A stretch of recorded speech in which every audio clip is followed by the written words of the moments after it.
podría venir, la de adentro y la de afuera. La revista de opinión del periodismo libre. Da inicio la revista de opinión Democracia, el programa en el que usted cree. Cero, credibilidad incuestionable.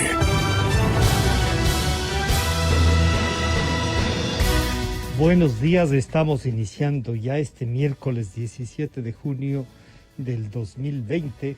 Estamos agradeciéndoles a nuestros invitados primero, pero saludar a la ciudadanía que nos sigue, agradecerles por siempre estar, ¿no?, pendientes de la cadena Democracia y Exa FM, saludar a nuestros amigos. Están ya con nosotros en la agenda que les proponemos para esta mañana el ingeniero Fernando Benalcázar, viceministro de Minas, y el doctor Pablo Lucio Paredes, analista de temas económicos, pero además una persona a la que los medios recurrimos permanentemente para su análisis, su visión, ¿no es cierto?, a veces controversial, otras veces nos ayuda, digamos, a entender casi de todo. Así es que a Fernando y a Pablo Lucio, buenos días, bienvenidos. El tema que les planteamos es el tema de la minería como eje de esta nueva etapa económica y que nos puede, digamos, si será una sustitución del petróleo. Deberemos tomar conciencia de que lo del petróleo no nos fue bien. Tuvimos recursos, sirvió para algo, pero ¿cómo blindar, si es que vamos a la minería, cómo hacerlo para que tenga mejores efectos en la vida y en la sociedad ecuatoriana? Fernando Benalcázar, buenos días, bienvenido. ¿Puede usted decirnos, Fernando, como viceministro, cómo está el tema minero y cuáles son sus mayores preocupaciones para tratarlo? Bienvenido, buenos días. Buenos días, Francisco. Primero un saludo a usted y a su radio escucha y a su audiencia. Le agradezco por la invitación. Lo mismo, un gusto de partir con Pablo Lucio. Y claro, hablemos un poquito del sector. El sector está recuperándose, el sector está saliendo adelante desde mayo 15, cuando, tras un proceso relativamente largo y complejo, logramos aprobar el protocolo de bioseguridad para la actividad minera. Y fue prácticamente un par de meses que nos vimos afectados en lo que las exportaciones definitivamente se pararon, lo cual trajo un efecto inmediato de suspensión de exportaciones en el rango de 72,5 millones de dólares. Pero poco a poco el proceso es paulatino, las empresas están volviendo, tanto en el sector de pequeña minería, plantas de beneficio y minería a gran escala. El engranaje comenzó a moverse. En pequeña minería, plantas de beneficio, se están procesando alrededor de 500 toneladas de material por semana. Y en el caso puntual de una de las dos minas de gran escala, Fruta del Norte, arrancaron dentro del cumplimiento del protocolo formal la reincorporación de personal. Más o menos se han incorporado 300 personas más a su mina. Y el día de hoy, creo que es una primicia, se reinician los procesos de transporte de concentrado de cobre, de la mina Mirador hacia Puerto. Y para cerrar este primer punto de introducción, también es importante resaltar que en el caso de pequeña minería, alrededor de 3.000 toneladas de concentrado se han movido para exportaciones, al igual que Fruta del Norte logró evacuar todo su contenido de 1.415 toneladas de concentrado de oro, y todo lo que teníamos de barras doré han sido exportados hasta la fecha aproximadamente por 12.5 millones de dólares. Muchas gracias, Fernando. Pablo Lucio, aquí hay una primera apreciación. Este protocolo de bioseguridad se comienza a aplicar. O sea, esto es resultado de la pandemia, de lo que ya estaba funcionando en producción, se podría decir. ¿Cómo enfrentar, en cambio ya desde el análisis económico, cómo enfrentar el tema de la minería? ¿Cuánto puede ayudarnos para trabajarlo de mejor manera? Hay gente que sugiere un fondo especial, que esto pueda servir para la seguridad social. que se pueda dividir, o sea, lo que antes se llamaba estas asignaciones presupuestarias, que también se hizo con el petróleo, pero que esto podría pasar a un fondo. Pablo Lucio, con estos datos que nos da el viceministro, ¿cuáles son las perspectivas de esto que podría ser un inicio de la minería a gran escala en el Ecuador? Bienvenido, buenos días, Pablo Lucio. Muy buenos días, Francisco. Un saludo a Fernando, a todos, a la gente que nos escucha. Efectivamente, yo creo que vale la pena un poquito mirar algunas cifras sencillas para dimensionar lo que la minería puede aportar a la economía ecuatoriana. No es el único campo, pero es uno de los campos muy importantes que tenemos que desarrollar hacia el futuro. Y antes de hablar de lo que podríamos hacer con los fondos, si me permites, voy a tratar de situar un poco la película. Después podemos pasar al otro, empezando por Fernando, que tiene una visión más cercana. Pero, mira, si nosotros situamos las actividades que generan, digamos, más de 2.000 millones de dólares anuales, las más importantes. Y no voy a hablar del año 2020, porque obviamente este año todo se ha caído, pero hablemos hasta el 2019. El petróleo nos aportaba alrededor de 8.000 millones anuales, luego venía deuda en alrededor de 6.000, lo cual es uno de los grandes problemas del Ecuador, que la deuda esté en segundo lugar. Eso no tiene ningún sentido. Luego venía el camarón cerca a los 4.000, el banano en un poco más de 3.000, las remesas de los migrantes alrededor de 2.500, un poco más, el turismo pongámosle alrededor de 2.000. Esos son los, creo que mencionados, 5 rubros que constituyen una buena parte de los ingresos externos de la economía ecuatoriana. Y luego una cosa muy importante.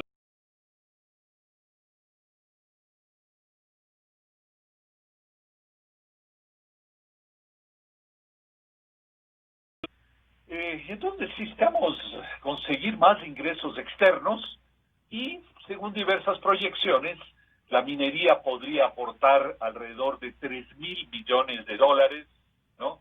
Lo cual vemos que le situaría en uno de los rubros importantes, alrededor, digamos, del camarón, del banano. Entonces creo que eso nos da una dimensión de lo que podría ser, claro. Es importante. Por otro lado, si miramos hacia el futuro, el Ecuador necesita ingresos adicionales, tanto ingresos externos en dólares como ingresos para la caja fiscal, porque se estima que en el futuro vamos a seguir necesitando un financiamiento del orden de, digamos, los 6.000 millones de dólares anuales, nuevamente para redondear, ¿no? Y si la minería pudiera agregar 3.000 a lo que hoy recibimos, bueno, eso equivaldría a la mitad de lo que necesitamos en el futuro. Entonces, nuevamente, miremos hacia el pasado o miremos hacia el futuro. Son rubros extremadamente importantes para las dos cosas que son importantes. Uno, alimentar en dólares a la economía ecuatoriana, generar producción, ingresos adicionales.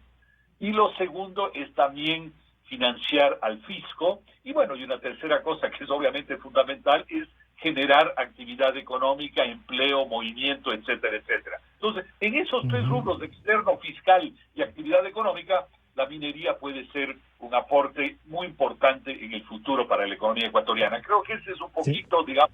Este sería el marco económico que visualizas, y yo les voy a pedir también cómo puede ser el marco jurídico con el que estamos, si las leyes que están nos pueden garantizar una producción. Que no digan los otros sectores, esto es el momento de pensar en la naturaleza, no vayamos a esto.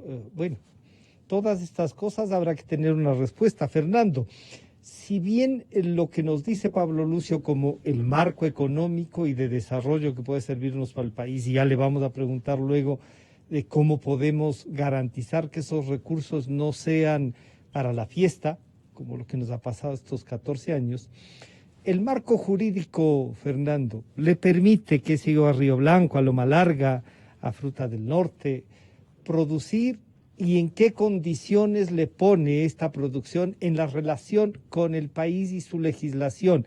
Ellos exigen un marco jurídico que les garantice la inversión, y nosotros qué les estamos exigiendo, Fernando. Gracias, Francisco, por la pregunta. Primero, me complace de sobremanera que una persona del talante de Pablo Lucio Paredes vea en la minería parte del pilar económico de los próximos años en el país. Los números que hace referencia son números tomando en cuenta proyectos de gran escala en marcha. Si nosotros sumamos a eso 2 proyectos como los que usted hace referencia en la parte jurídica, de los cuales de inmediato le contesto, y la proyección de 5 a 7 proyectos para los próximos 6 años, los números van a ser mucho más fuertes y por ende esa concepción de pilar económico se va consolidando. En el marco legal, usted tiene toda la razón, el de agua y sociales es muy fuerte.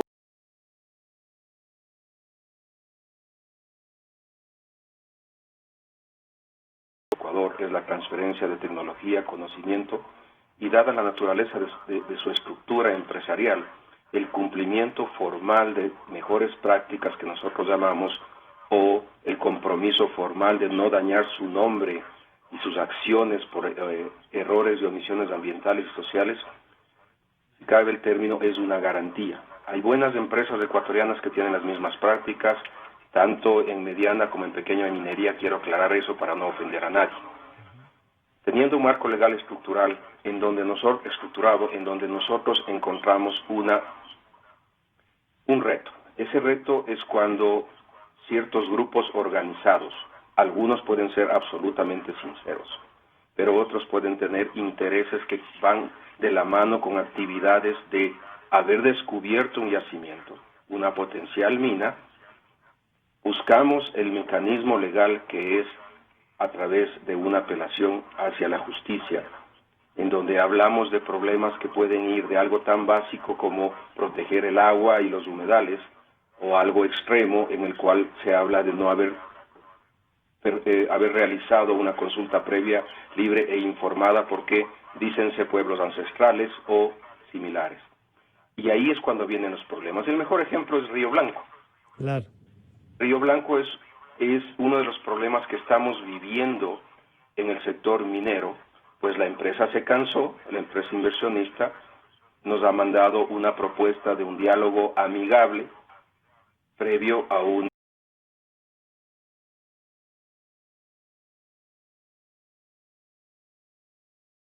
Es una acción jurídica por incumplimiento de los contratos firmados, pero ahí, Fernando, del análisis que usted está haciendo surge también una pregunta. Si bien puede haber esta reacción social que en algunos casos nos dice, bueno, ese es su pensamiento y todo eso, pero también parece que hay una cadena delincuencial que trabaja alrededor de la minería. ¿Eso es posible, Fernando? Yo estoy seguro de eso, no solo que es posible. Veamos ejemplos concretos. Tenemos a lo largo del país, especialmente en aquellos puntos que fueron mediante procesos de inversión y de exploración de empresas grandes, estructuradas, identificados, aparecen los grupos tan organizados. En cuestión de semanas tenemos 1.000, 2.000 y 10.000 personas como fue Buenos Aires. O en aquellos lugares en donde tradicionalmente ha habido oro aluvial, aquel que se arrastra en los ríos. Vemos que ingresan 20, 40, 50 retroexcavadoras. Una retroexcavadora de ese calibre cuesta $200,000. Entonces la minería ilegal, y no quiero lavarme las manos, no es competencia del Viceministerio de Minas, sino de otro colegiado más grande que se llama la SECMI, la Comisión Especial para Control de la Minería Ilegal, que preside. Pero donde está también el Viceministerio. Sí, nosotros a través del Ministerio somos parte de eso, claro, y también con la ARCOM, que es la Agencia de Regulación y Control Minero. Participamos y tomamos decisiones, pero hay que ver la película como algo más grande, estructurado dentro del marco penal. Entonces, sí, eso es lo que sucede. Río Blanco es el mejor ejemplo. En Río Blanco no queremos, tenemos que defender el páramo y la agüita. ¿Y qué pasa? La empresa nos denuncia, y eso es parte de la denuncia formal que ellos hacen. En 3 ocasiones, como si aquellos que tienen que ver con toma de muestras, sacar material mineralizado, sí pueden ingresar, mientras que los propios residentes tienen dificultades porque hay controles de acceso al camino que lleva hacia el sector de Río Blanco. Entonces es súper sensible ese tema y es un mal generalizado de la región en el cual nosotros somos parte de una red de combate a la minería ilegal. Como país me refiero. Pablo Lucio, ahí hay para arrancar todo este panorama económico que tú dices, es saludable, puede servirnos, y ahí uno dice, pero claro, están estos otros grupos que políticamente se posicionan como defensores del agua sobre todo. ¿Cómo garantizar las dos cosas? Porque hay también que defender el agua y hay que defender que no hagan, sobre todo determinadas empresas chinas que tienen una muy mala fama en esto. ¿Cómo garantizarnos esto y garantizar al inversionista para que tenga confianza en trabajar en un proyecto que parece que puede ayudarnos, como por lo menos con las cifras se ve que es posible, Pablo Lucio? Mira, yo voy a ir porque el otro tema creo que es un tema para Fernando, de cómo se puede proteger el agua, etcétera, y lograr además tan importante consensos en el Ecuador para poder caminar y no quedarnos estancados. Yo quisiera ir sobre el tema del uso de los recursos. Mira, esta famosa expresión en economía, estas expresiones, es decir, te pueden llevar por un mal camino y también te pueden llevar por un buen camino. ¿Por qué te pueden llevar? Y ha sido en parte la experiencia ecuatoriana. Peor ha sido en otros países, hay que reconocer, pero digamos la experiencia ecuatoriana tampoco ha sido tan buena, de la maldición de los recursos naturales. Y la razón es sencilla. El dinero, en el caso ecuatoriano, va al Estado, el Estado crece enormemente, malgasta el dinero, hay corrupción, la sociedad se vuelve lo que se llama una sociedad rentista.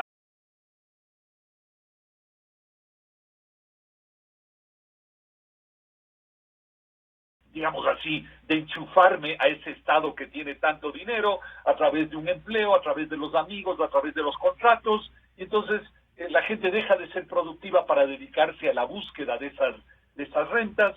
Luego los salarios, como lo hemos visto en estos últimos años, el Estado decide subir los salarios, ¿no?, para dar gusto a la gente políticamente, más de lo que es razonable para el conjunto del resto de actividades de la economía. Entonces todo es ese camino desastroso de la maldición de los recursos naturales. Pero también puede haber la bendición, también puede haberla, ¿no?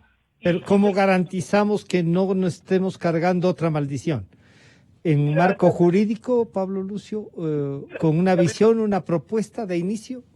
Sí, mira, tiene que haber evidentemente un marco legal, a pesar de que la cultura en el Ecuador es de violar los marcos legales, ¿no? Entonces tú puedes hacer algo y luego alguien viene y te pasa por encima, pero digamos tiene que haber un marco legal, y ese marco debería incluir dos o tres cosas fundamentales. La primera, los famosos fonditos, ¿no? Entre comillas, los famosos fonditos.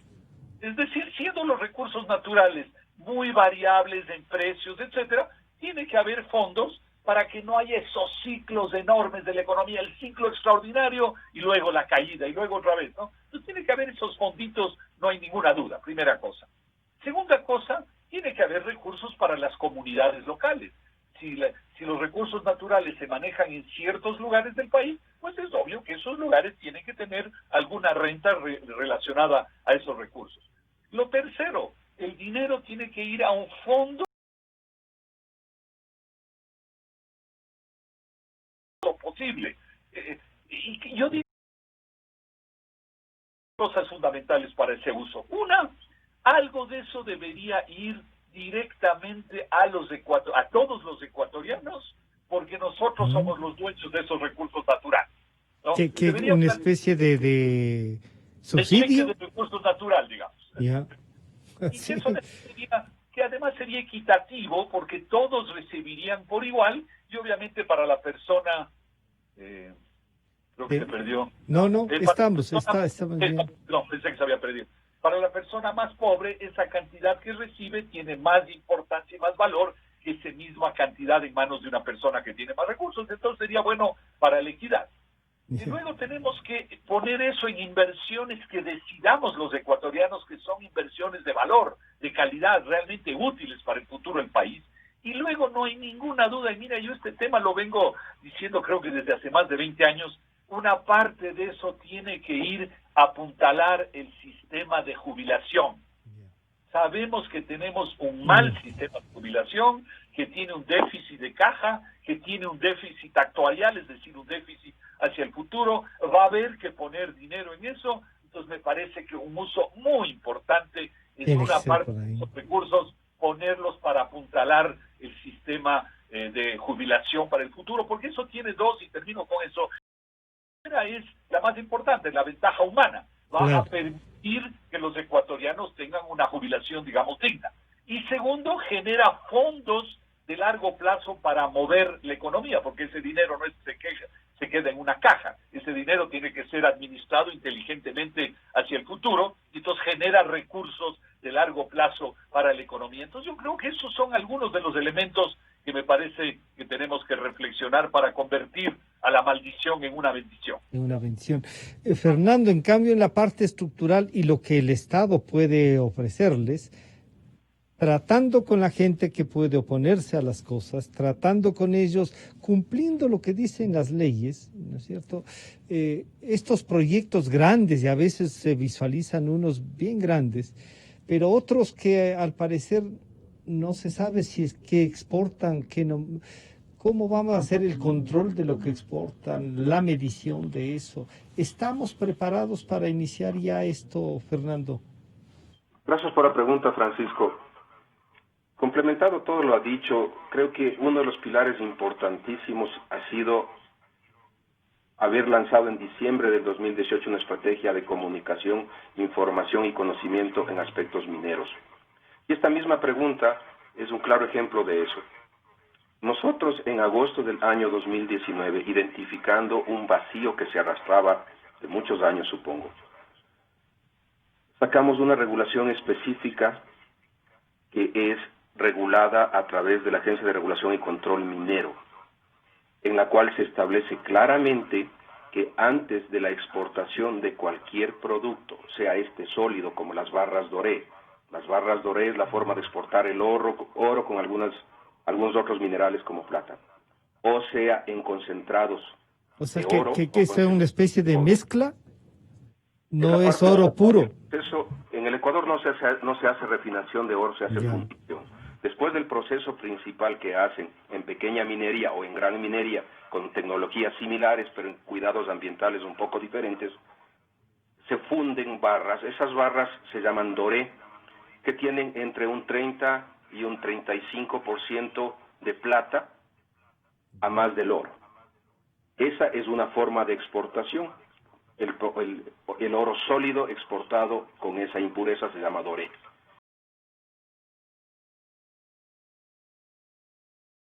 La fruta del norte, si cabe, con esa aclaración,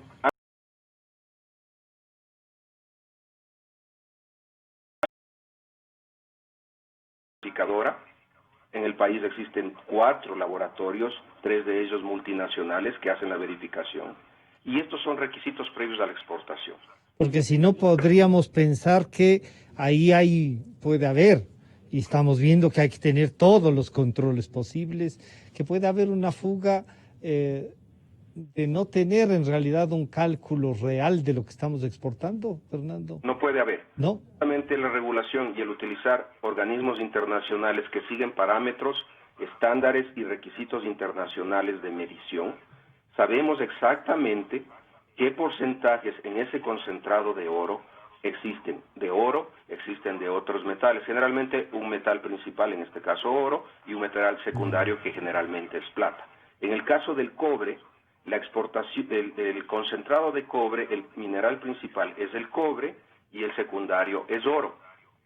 Entonces, eso es parte del requisito de exportación. Una vez que llega al destino, el comprador, que normalmente exigía ese tipo de laboratorios y exámenes, hace una reliquidación posterior en función de la verificación. Transparentar la cantidad, la calidad y por ende los réditos y beneficios para el Estado, porque la facturación depende del contenido de lo que se exporta. ¿Y los porcentajes en eso cómo han logrado? Lo que dice la ley, se puede existen solo 2 contratos firmados Ya. de explotación minera, que son la mina Mirador y la mina Fruta del Norte. En esos claramente se establece cuáles son los beneficios para el Estado. Y recordemos, la Constitución establece que los beneficios para el Estado jamás pueden ser inferiores que los de las empresas. En el un caso es 52% para el Estado y 48% para la empresa, y en el otro caso es 50-50. Segundo, nosotros establecemos en esos 2 contratos, ya que estamos usando solo el ejemplo de ellos, unas regalías del 5% en el caso de la mina Fruta del Norte y de 6 a 8% en el caso de Mirador, dependiendo la variación en función del precio del mercado de Londres de la libra de cobre. Con eso queda blanco y negro que esos son los porcentajes exigidos de acuerdo al contrato y están dentro del marco de la ley. La ley establece que las regalías deben estar siempre entre el 3 y el 8% y dependiendo de la economía del contrato, de la inversión, de cómo se manejaron los flujos, eso se negocia en los rangos que le comento. En pequeña minería, todos en pequeña minería que hacen exportación y todos los de las plantas de beneficio también tienen un mínimo requerido de regalías que es del 3%. Pablo Lucio, estos mecanismos, no sé si tú en los análisis, en los estudios que haces, has comparado estos porcentajes, como nos ha dicho Fernando, en un caso del 5, el otro del 6 al 8, y en la pequeña minería del 3%, en tema de regalías. ¿Cómo se puede, un poco, no sé, blindar? Es como los contratos petroleros, ¿no? ¿Cómo los podemos blindar para que la transparencia de la que nos habla Fernando pueda estar frente a todos los ecuatorianos? ¿Y qué negociaciones se pueden hacer en virtud de esto, Pablo Lucio? Mira, yo creo que lo primero que hay que estar claros es que tenemos que ser realistas en las relaciones entre las empresas y el Estado. Como tú sabes, durante los 10 años anteriores, el Ecuador puso unas condiciones drásticas, ¿no?, para las relaciones con las empresas privadas en general y en particular en el tema de recursos naturales. Entonces el Estado salía al mundo y decía, mira, yo tengo las condiciones más duras entre todos los países del mundo porque nosotros somos soberanos y nosotros defendemos nuestro interés. Y claro, ¿cuál era el resultado de eso? Que tenías condiciones durísimas y cero inversión, ¿no? Entonces aplicabas esas condiciones a cero y cualquier cosa multiplicado por cero te da cero, ¿no? ¿Cuáles son relaciones razonables? ¿Qué es lo que se hace en otros países del mundo?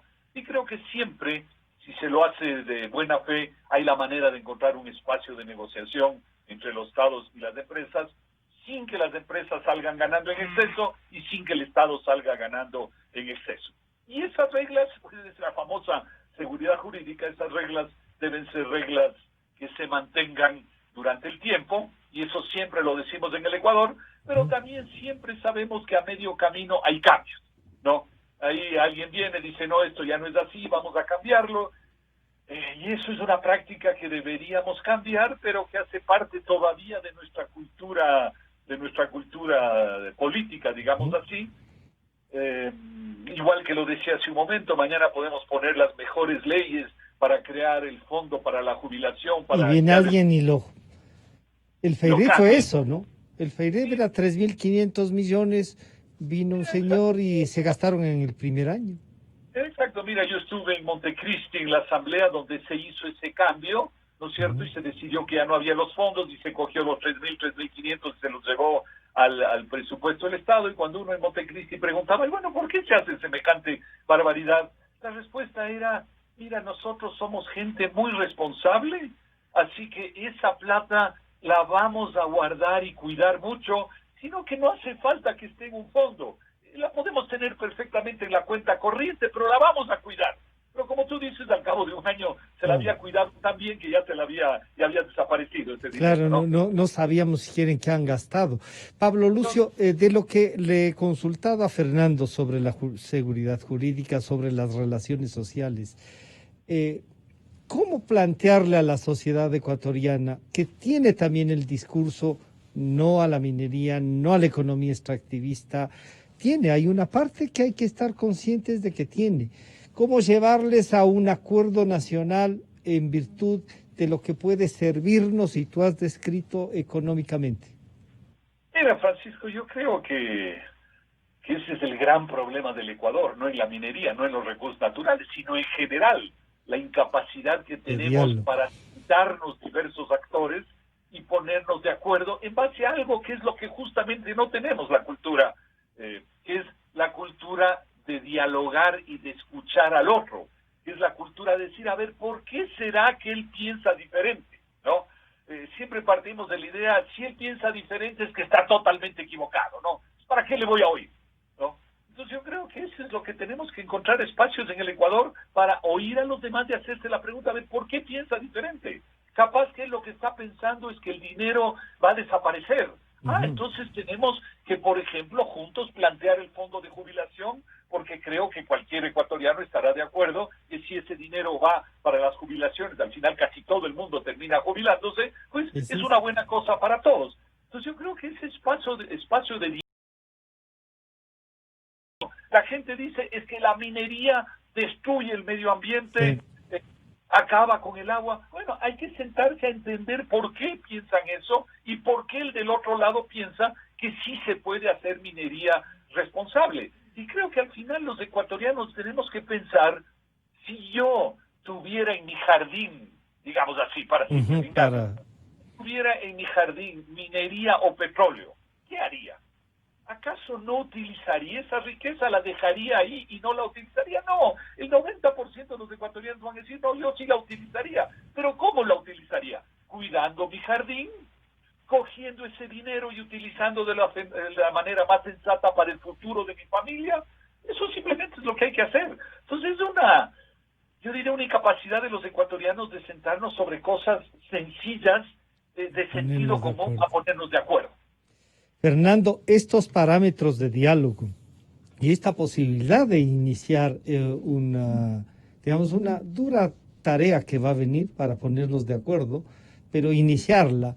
Y se ve que en este sector, sobre todo, hay una tensión muy grande, hay enfrentamientos y hay grupos peligrosos que alientan esta confrontación con armas, con posiciones, tomando rehenes. Es un mundo así peligroso, pero también hay otra cosa que hay que tomar en cuenta, y no sé cómo lo están manejando desde el Estado, que es aquello de que la política también pone o incrementa esta confrontación. Y claro, pueden haber autoridades locales que quieren, si no hay la respuesta que Pablo Lucio nos dice, que responda también a la localidad los recursos, podrían llegar a una confrontación y no permitir que el proyecto de desarrollo minero en el país se concrete, Fernando.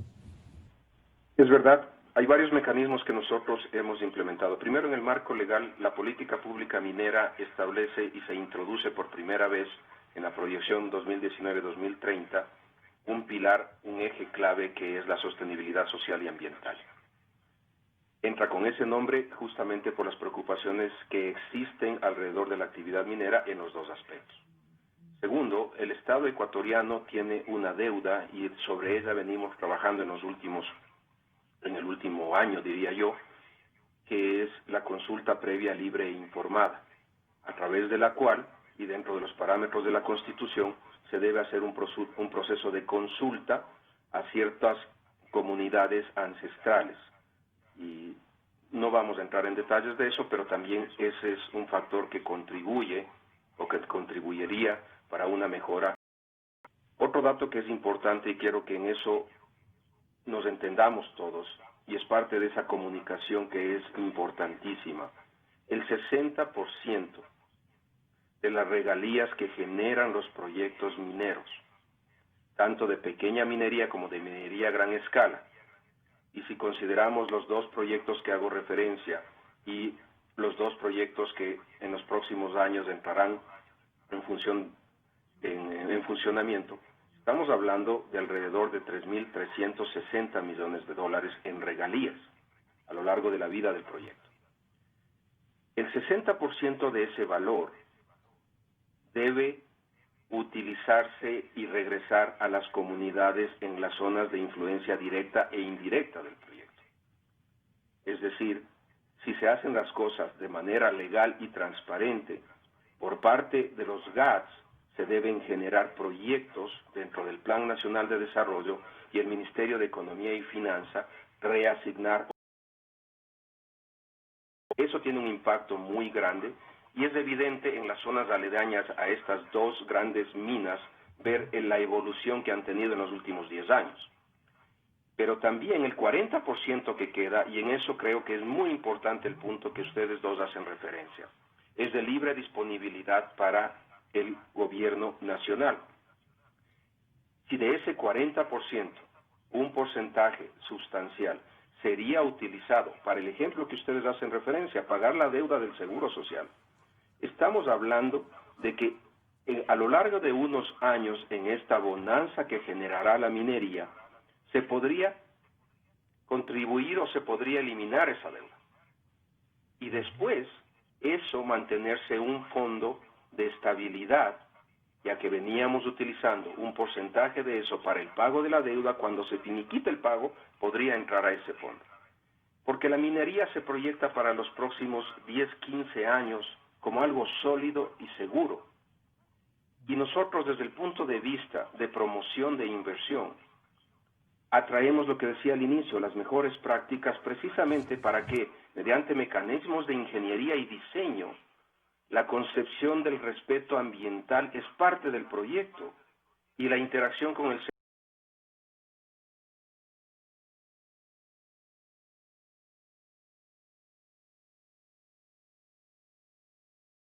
Con inversiones costosas porque se requiere una costosa ingeniería y un diseño precisamente para cuidar el componente agua en ese caso. Pablo Lucio, estaba recordando y que al conversar para este tema me decían, por ejemplo, hay que recordar Macuchi y cómo alrededor de esa mina se creó la maná y en la maná después los chipes y se desarrolló una parte de lo que ahora es el banano, ¿no? La provincia de Los Ríos y una parte de Cotopaxi, esta parte baja, tuvieron un gran desarrollo y ahí están y siguen produciendo banano y ahora producen otras cosas que también son exportables.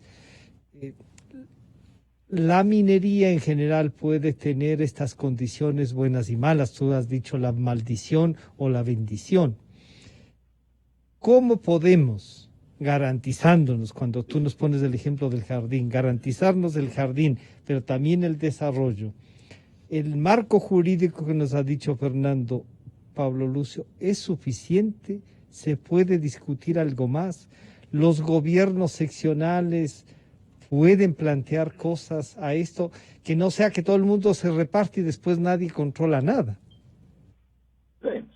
Mira, primero quiero recordar, ya que hemos hablado bastante del tema previsional, estima que el déficit futuro, ¿no? De lo que se llama el déficit actuarial, el déficit hacia el futuro del sistema de jubilación en el Ecuador es del orden de los $100.000 millones para redondear, sin incluir el 40% de aporte del Estado, porque al final ese aporte es aporte de todos los ciudadanos, desde que salga de un lado o de otro lado, da igual. Entonces no contemos eso, contemos el propio sistema, los aportes de los afiliados versus lo que van a recibir los pensionistas en el futuro.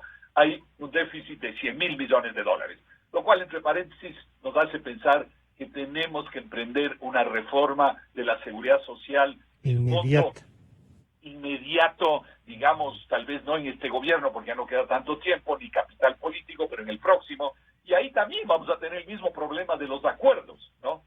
Nos pondremos de acuerdo o no, y lo que acordemos se cumplirá o no se cumplirá, se mantendrá o no, pero es un tema esencial de la economía ecuatoriana.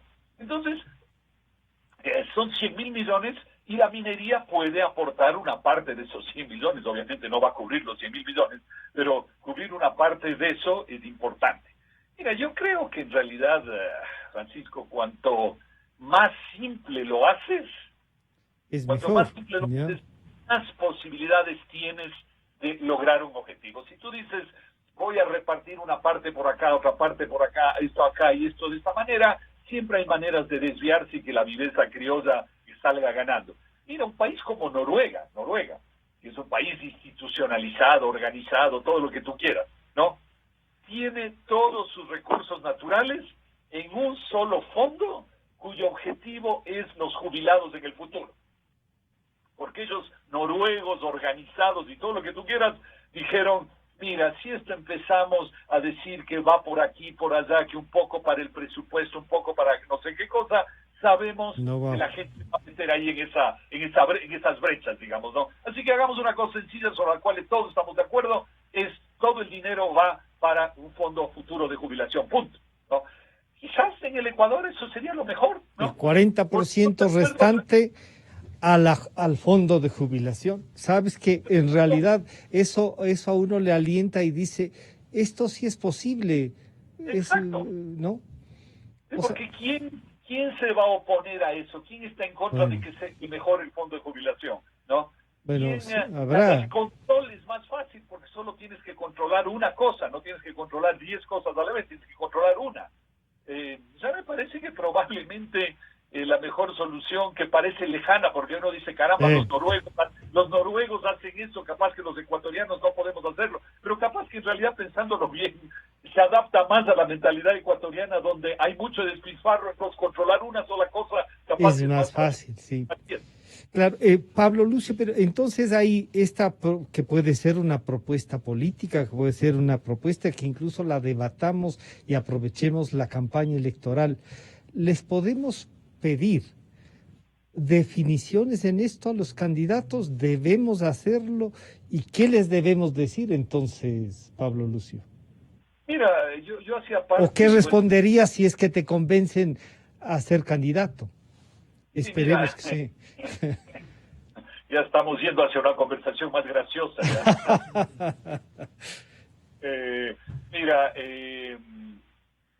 Yo estaba sigo tratando de ser útil. Digamos, estuve entre los fundadores del contrato social por la educación. Y una de las cosas que hicimos en la elección, no me acuerdo de hace, no sé si tú te acuerdas, de 10 o 15 años, es convencerles a todos los candidatos que hablen de la educación. El 98.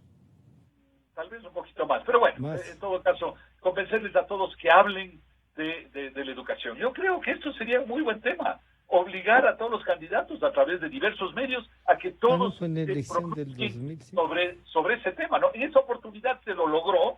Creo que puede ser un muy buen camino para obligar a la gente. Creo que es muy posible, Francisco, en realidad lo que tú dices. Que es una posibilidad. Fernando, planteado así, puede abrirse un camino. Usted ha hablado de que es un pilar de la economía, que puede convertirse en otro de los pilares de la economía, pero a eso hay que responder los conflictos. También estas dudas que si se roban las medicinas, o nos dicen el oro, debe ser que se pueden ir llevando en los bolsillos, no necesitan ni contratos. ¿Cómo hacer? Y no nos ha hablado de la minería esta que se llama artesanal, cómo enfrentar ese que a veces se convierte también en un problema y garantizarnos que todas estas agencias de control, estas cosas funcionen y no sean agencias del lleve. Me encanta la forma como lo pone Francisco. Hay una realidad. La corrupción galopante que existe en el Ecuador se ve en todo lado.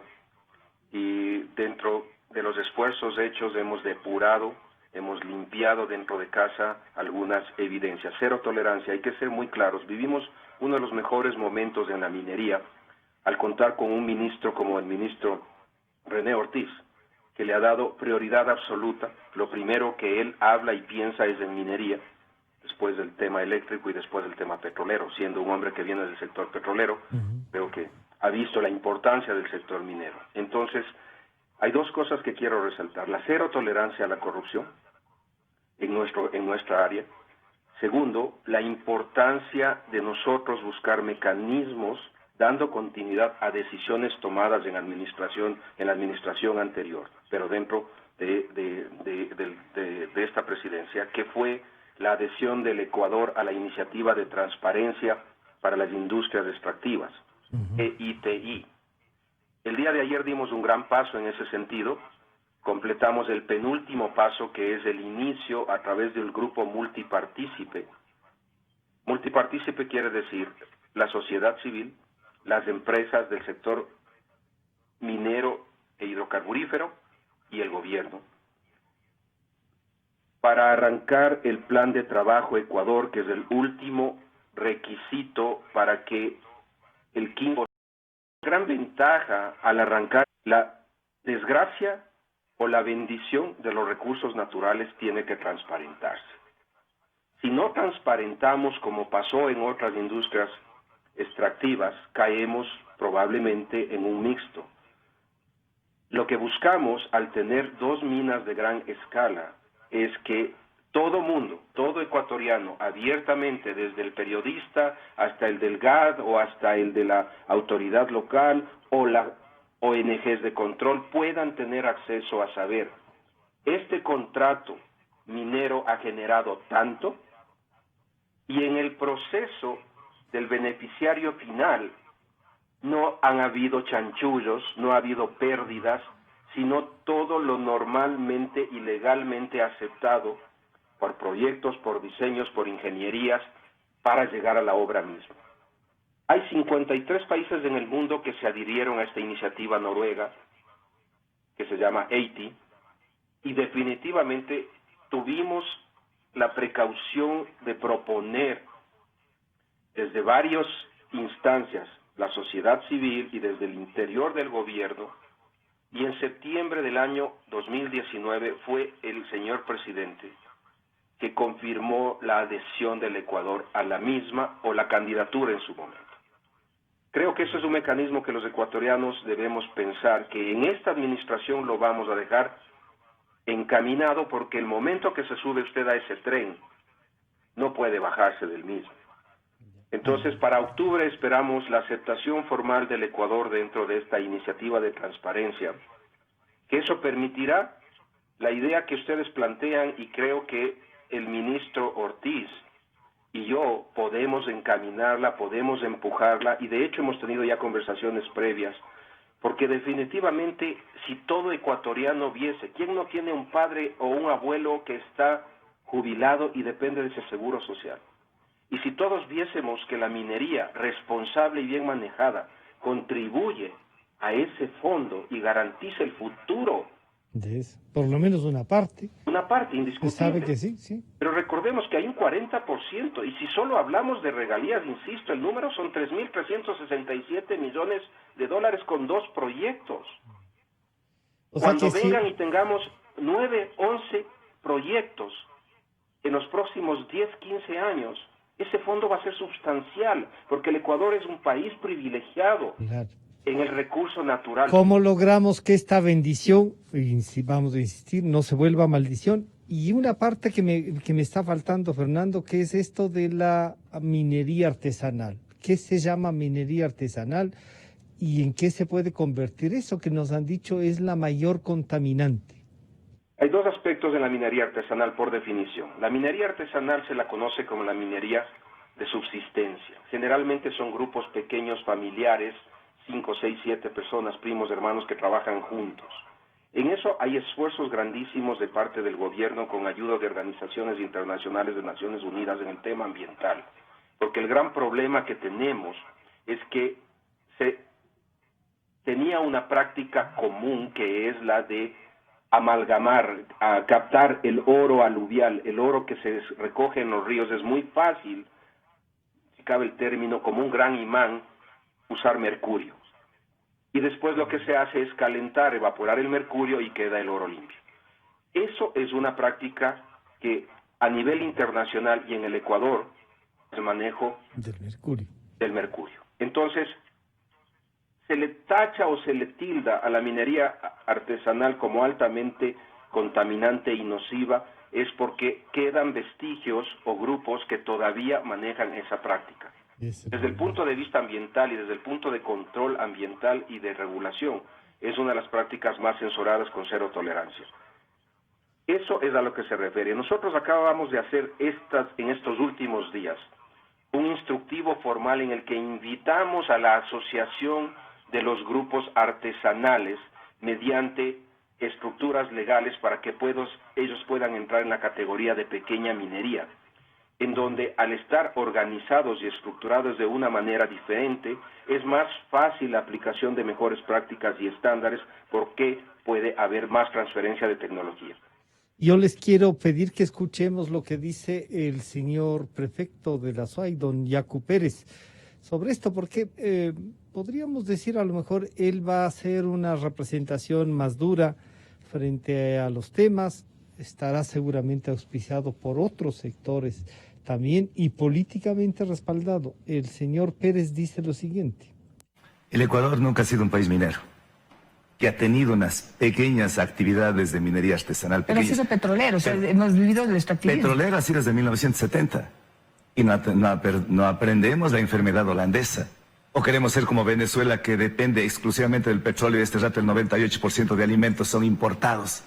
Vivir en la pobreza y vivir en esa diáspora de Venezuela. No queremos ser Venezuela. Claro, ¿qué hacemos Y allá entonces? ¿Qué alternativas tenemos? ¿Qué hacemos?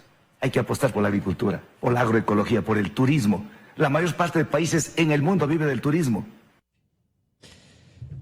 Bueno, Pablo Lucio, si la mayor parte de los países viven del turismo y hay que apostar por la agricultura, él dice, no hemos sido mineros, ¿para qué nos vamos a meter en el lío? Y nos pone de ejemplo Venezuela, que no es pues para decir que han hecho justo lo que no se debe hacer, pues.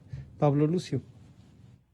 Sí, mira, Yacu señala el tema de la enfermedad holandesa, que es una parte de la enfermedad holandesa de la maldición de los recursos naturales, de los que hemos hablado. Obviamente, si vamos a ir por el camino de la maldición, es mejor no hacer. Estoy totalmente de acuerdo. Pero como Ecuador no creo podemos hacerlo mal como lo ha hecho Venezuela y que no lo podemos hacer bien como lo han hecho los otros países. Sería creer que somos incapaces. Ahora, si creemos que somos incapaces, de pronto es mejor no hacerlo, ¿no? Pero yo creo en el país y creo que sí podemos hacerlo de mejor manera, ¿no? Así que eso yo creo que es el tema de fondo, cómo hacer, no es no hacerlo, sino cómo hacerlo bien. Cómo hacerlo ahora, bien y cómo garantizar eso. Sí, mira, solo estaba mientras hablaba Fernando sobre la transparencia, con toda razón, yo me la pregunta, a ver, supongamos que cogemos todo el dinero y lo ponemos en el fondo de jubilación. Y con esto ya evitamos ciertas tentaciones, ¿no? De la corrupción, del empleo para el amigo, para el primo, para el contrato por aquí, por allá. Esa tentación la evitamos, pero hay que estar conscientes que todavía nos queda una tentación, o sea, la vida no es tan fácil, ¿no? Nos queda la tentación de que esos fondos hay que administrarlos e invertirlos para el largo plazo, ¿no? Y entonces, en las inversiones también habrá la tentación de darle el préstamo al amigo, al que tiene al que tal cosa. Entonces siempre hay un tema de anticorrupción, de transparencia, de correcto. Los que habrá que tomar cuidados, pues. Claro, pues bueno, solo quiero decirte que siempre hay que pensar que bien las cosas siempre es posible. Implica hacerlas bien, ¿no? Pero en todo caso, ya te digo, yo creo que si no creemos en el Ecuador y nuestra capacidad para hacer las cosas, efectivamente es mejor no hacer nada, pero yo sí creo en esa capacidad y no veo ninguna razón para no, por la agricultura y el turismo. O sea, es perfectamente factible en un buen esquema, insisto, un esquema de bendición y no de maldición de los recursos. Fernando, se nos está acortando el tiempo y yo les quisiera pedir a los dos reflexionar sobre estas propuestas. Lo han hecho, lo hemos hecho, diríamos así, sobre el tema seguridad social y esto. Pero ¿qué le espera al gobierno para plantear los temas de la minería? ¿Qué le hace falta? ¿Siente Fernando como viceministro y la propuesta del ministro Ortiz de fortalecer esta área, que hay otros sectores en el gobierno que también están dispuestos, o hay algún sector en el gobierno que es de Alianza País, al fin y al cabo, estos 14 años, que siguen pensando como el señor Pérez y que dificultan que se pueda avanzar y que esto se convierta en lo que usted ha llamado un pilar de la economía? El año pasado, cuando el señor vicepresidente de la República, en junio del 2019, hizo el lanzamiento oficial de la política pública minera 2019-2030, que es el resultado de un arduo trabajo con apoyo de organismos internacionales, estableció la visión de lo que sería la minería en el Ecuador. Y creo que en el discurso a la nación el señor presidente de la República fue muy claro. sí a la minería, con un respeto al tema del agua, el respeto a los seres humanos y el respeto al ambiente en general. Inclusive hizo referencia a la importancia que podría tener en algunos sectores como la propia seguridad social. Creo que la situación y la emergencia sanitaria que vive el país en algunos sectores estratégicos, económicos, ha generado una demora en liberar los fondos requeridos para el último compromiso que tenemos formalmente en este gobierno, que es la reapertura del catastro minero. La reapertura del catastro minero es vital que se dé en este año para poder dejar las bases nuevamente para la invitación formal de las grandes mineras que están en el Ecuador. El Ecuador al momento tiene a la minera número 1 del mundo, a la minera número 3 del mundo, a la minera número 5 del mundo, ya presentes en el Ecuador desde el 2017, que están esperando las oportunidades transparentes a través de esa reapertura. Entiéndase, entrar en procesos competitivos para buscar concesiones en zonas de su interés, por la relevancia geológica y mineralógica que tiene el país. Ese es uno de los puntos en los cuales estamos trabajando y creemos que una vez que la emergencia sanitaria, inversión, no nos olvidemos que entre el 16 y el 17, en los procesos de subasta, vinieron compromisos por $1.299 millones que se han ido cumpliendo a lo largo de los 4 años. En efecto, en noviembre de este año, el primer grupo de inversionistas terminan su fase de inversión y los siguientes en el 2021. Eso es lo que podemos hacer contando con el apoyo del gobierno central para terminar ese proceso del catastro. Me estaban recordando el tema, que no nos vuelva a pasar lo de Buenos Aires, pero además el gobierno ha logrado ubicar, porque esto parece que es una organización, han ubicado bien y nos estamos, digamos, cuidando a que no nos pase lo que pasó en Buenos Aires. Sí, definitivamente la SECMI aprendió muchísimo a través de la experiencia de Buenos Aires. Conocemos muchísimo más de cómo es el crimen organizado atrás de eso. Y aquí permítame darle una primicia. Nosotros, como proceso final, hemos recuperado aproximadamente 14.000 bultos. Cada bulto tiene aproximadamente 40 kilos. Y eso es equivalente a aproximadamente $2 millones en oro tras procesarse ese material. El 3 de junio arrancamos ya el proceso de remoción de todos esos bultos y a finales de este mes entrarán en un proceso de transformación de material mineralizado en esas barras doré, que equivaldrá a $2 millones que entregaremos obviamente al Heraldo Nacional. Una cosa que quisiera que nos diga Fernando es, no hay ninguna posibilidad de que podamos tratar el oro aquí en el país, porque siempre decimos producimos la materia prima en definitiva y se hacen estas cosas en otras partes del mundo. El petróleo nos ha sucedido lo mismo, tenemos después que importar la gasolina. ¿Esas cosas se están tomando en cuenta, sí, Fernando? Efectivamente, sí. Si hacemos un acompañamiento a lo que hemos promocionado desde el mes de marzo, es una nueva iniciativa de mi nueva administración, si cabe el término, tras haber regresado al gobierno por la invitación del ministro Ortiz. Hemos planteado una refinería de oro y hemos avanzado al momento. Que no vaya a ser como la del Aromo.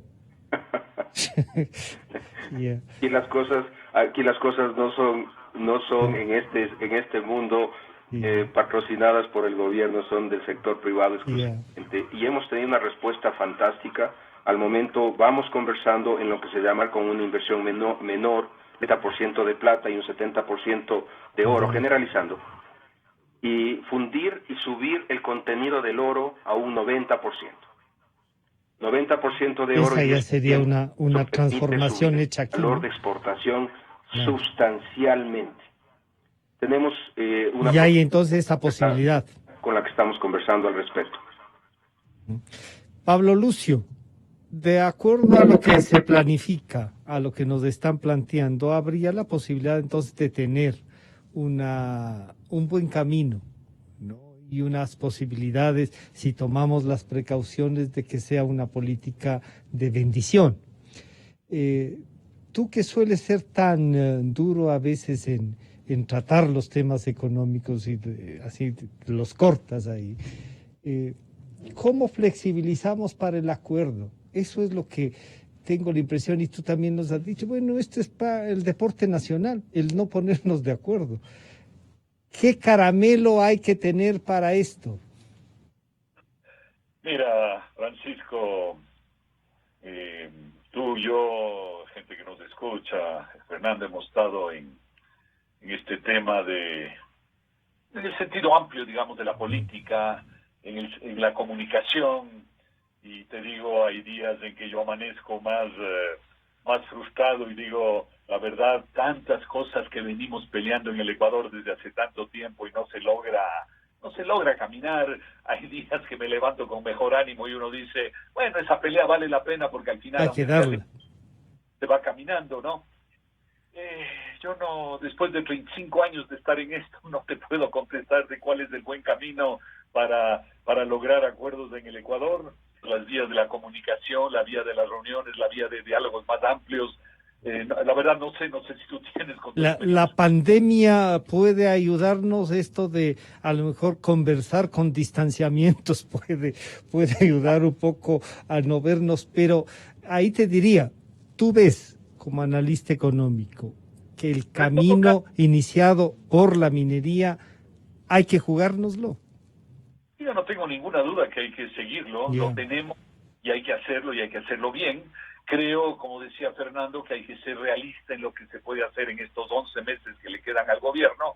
No podemos ni quedarnos cruzados de brazos diciendo, ya no podemos hacer nada, ni ir al otro extremo que vamos a pensar que todo se va a resolver. No, yo creo que hay que seguir dando los pasos necesarios para que sigamos consolidando el proceso, para que las empresas que están aquí, empresas importantes, estén conscientes que hay un camino en el Ecuador que seguir. Entonces yo creo que eso debe ser estos 11 meses, seguir haciendo el camino lo mejor posible, lo más realista posible. No es lo perfecto, no es todo, pero seguir caminando, igual que en el tema de la seguridad social, que le hemos vinculado mucho. No podemos cruzarnos de brazos, pero tampoco no podemos pensar que este gobierno va a resolver el tema de la seguridad social, pero hay que seguir preparando el camino, y en el fondo termino con eso. Yo sigo intentándolo, pero sigo sin saber cuál es el mejor camino para encontrar acuerdos en el Ecuador. Pero hay que seguir intentándolo, ¿no? Yo creo que sí, los dos han aportado en eso. Pablo Lucio suele decir, este día se ha despertado entonces, o le despertamos con mayor ganas del tema, ¿no? Pero el debate y el aporte que ustedes hacen, Pablo Lucio, desde el análisis, no importa si no vas a los consejos, pero lanzas los consejos y la reflexión, y eso es importante, ¿sí o no? Sí. Yo creo que, como te digo, hay que intentar todos los caminos, más internos y más externos. Hay caminos más en la política y hay cosas más en el entorno político del país. Hay diversos caminos y hay que seguir intentando con buen ánimo, ¿no? Por suerte, de los 365 días del año, hay más días que me levanto, bastantes más, con la visión optimista que con la otra. Bueno, y Fernando ha apostado por el optimismo, por la legalidad y el aporte que puede dejar este gobierno. Ojalá en la minería esto se transforme. Han estado con nosotros y a los dos les agradecemos el ingeniero Fernando Benalcázar, viceministro de Minas, y el doctor Pablo Lucio Paredes, analista económico y catedrático universitario. A los dos muchísimas gracias. Enseguida volvemos. Estamos aquí para acompañarte. Sí, para no dejarte solo en medio de esta incertidumbre, de tanto miedo. Estamos aquí también para entretenerte, sacarte una sonrisa, para que escuches en todas partes y sin importar lo que estés haciendo. Cuando apenas despiertas, mientras te duchas, desayunas, mientras hojeas las redes, cuando sales de casa, cuando vas por la calle,